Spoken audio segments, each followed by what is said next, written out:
طالبان ولې د پخوانی حکومت عسکر وژني؟ دا ټول معلومات را سره په همدې ویډیو کې کتلی شئ. سلام، ستړي مشئ. په AFG+ چینل کې درته ښه راغلاست وایم.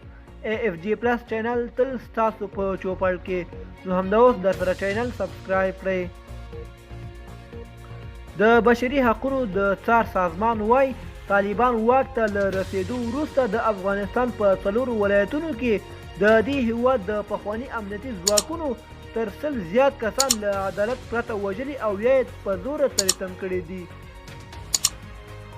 د نیویارک معیشتي سازمان په هغه راپور کې چې د نومبر پر 13 خپور شوی ادعا شوې د اګست له 15 نیټې څخه تر اکتوبر تر 11 نیټې پورې د پخواني افغان امنیتي ځواکونو لږ تر لږه 40 غړي چې طالبانو ته تسلیم شوي او یا نیول شوي وو وژل شوي او یا ورک شوي دي. د بشري حقونو د څار سازمان وایي داسې باوري راپورونه ورسره دي چې ښایي د ملي اردو، ملي پولیسو، ملي امنیت او پخواني حکومت پلو ملیشو تر 100 زیات پخواني غړي په غزني، هلمند، کندهار او کندوز ولایتونو کې د طالبانو لخوا وژل شوي او یا ورک شوي دي.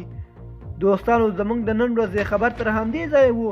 د نورو تازه خبرونو لپاره زموږ یوټیوب چینل در سره سبسکرایب کړئ. والسلام.